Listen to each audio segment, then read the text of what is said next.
जहाँ तक प्रधानमंत्री का सवाल है, वो तो एक तरह से ड्रामा करते हैं, दुनिया के सामने ड्रामा करते हैं, देश के सामने। तो वो तो खुद गुमराह कर रहे हैं देश को।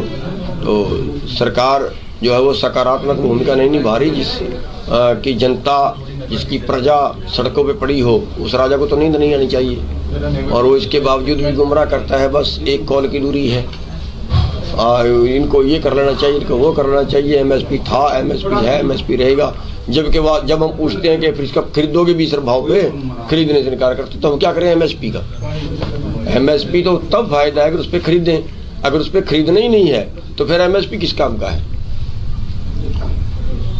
तो भी आपने कहा कि मजदूर और किसान सब आगे आए ताकि जो आंदोलन और भी ज्यादा मजबूत। देखिए, अगर देखो, ये आंदोलन जनता वर्सेस कारपोरेट का है।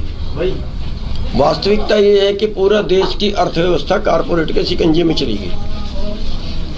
ये वहाँ के लिए तो ठीक है जहाँ सारी सुविधा, जिंदगी जीने की सारी सुविधा सरकार की तरफ से, जैसे अमेरिका है। बच्चा पैदा होने से लेके और उसका बेरोजगारी, बीमारी, पढ़ाई, बुढ़ापा, ये सब खर्चे सरकार के हैं। लेकिन यहाँ तो ऐसा नहीं है। यहाँ वो पॉलिसी नहीं चलती कि पूरे देश का पैसा चंद लोगों के पास हो। वो वहाँ चलेगी जहाँ जनता जिंदा रहने की सुविधाएं सारी जनता के पास हो। अब अमेरिका के लोग कोई पैसा जमा नहीं रखता। क्यों? क्योंकि क्या करना है पैसे का? भाई, जो परिवार है आगे, उसकी जिम्मेवारी तो सरकार की है। यहाँ तो हमारी तो अपने परिवार की जिम्मेवारी खुद की है।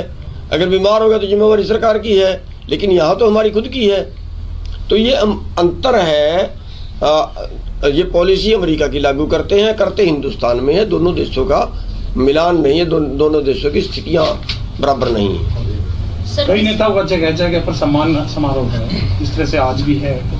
आपने पहले अमेरिका में आपने राजनीतिक कार्यक्रम में आपने खुद अपने सोशल मीडिया अकाउंट पर डाला कि मैं उसमें शामिल नहीं होऊंगा, सम्मान समारोह, जो राजनीतिक कार्यक्रम। देखिए, वास्तविकता ये है कि इसको चाहे सम्मान समारोह कह लो, चाहे इसको धन्यवाद समारोह कह लो। क्योंकि आपने देखा है, यहाँ भी हम जनता का धन्यवाद कर रहे हैं, जो 2 महीने से बैठे हुए हैं, 2.5 महीने से बैठे हुए हैं। हमने कहा टोल रोक, दोनों ने रोक दिया। हमने कहा सड़क रोक, दोनों ने रोक दिया। हमने कहा कुछ ये काम कर, दोनों ने कर दिया। तो हमारा धन्यवाद करना, सारी जनता का धन्यवाद करना बनता है। और अपने लोगों के बीच में आना ठीक रहता है। कई जगह ऐसे हैं, 2.5 महीने से मैं पहुँच नहीं पाया। कई टोल पे, कल 4 टोलों पर गया और पिछले जब से टोल बंद हुए एक बार भी उन नहीं जा पाया था। तो उनके बीच में जा रहे हैं, उनका धन्यवाद कर रहे हैं, और वो भी हमें मान सम्मान दे रहे हैं। अच्छा, सरकार तो वापस लेने को राजी नहीं है, क्योंकि प्रधानमंत्री का जिस तरह रुख आ रहा अब तक था, वो वापस नहीं करे। संशोधन की बात आ रही, कभी करे 2 साल आगे, कभी 3 साल। तो कोई बात नहीं, हम भी उठने को राजी नहीं है। सर, किसान नेता ने जो राकेश टिकैत जी, उन्होंने कहा था कि 2 अक्टूबर तक जो है एक सीमित समय तक किसान आंदोलन का रुख रहेगा। देखिए, वो बड़ा कंफ्यूज करने वाला बयान है।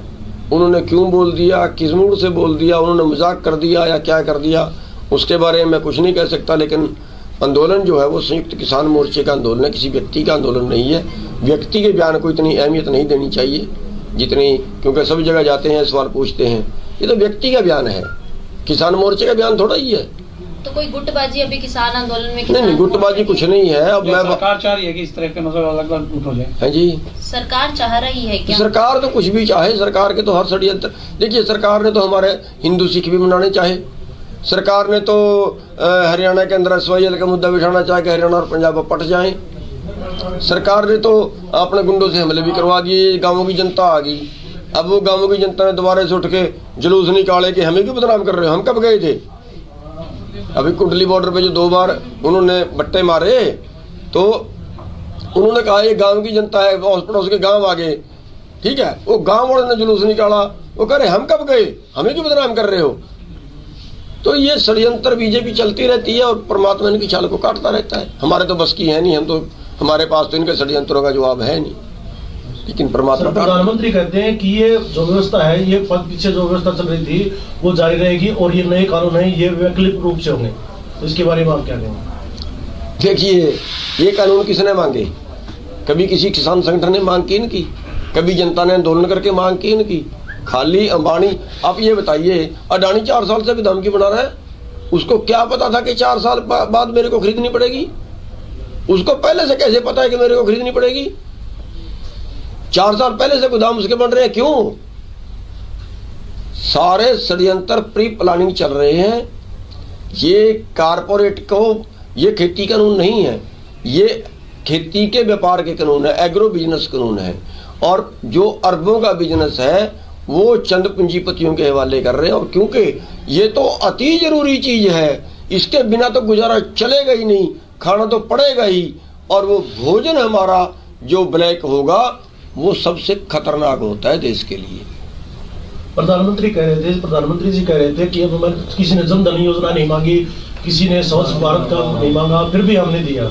तो कानून भी इसी प्रकार किसी ने मांग नहीं की, लेकिन हम लेके आए आगे बढ़ने के लिए। किसान छोटे हैं, उनका जीवन स्तर उच्च करने के लिए ना, उन्होंने जो भी दिया, जो भी ये योजनाएं दी, इनमें दिया दवाया कुछ नहीं, खाली वोट के लिए इन्होंने ये षड्यंत्र रचे। अब उन्होंने तो किसानों को भी काम 6,000 दे रहे हैं।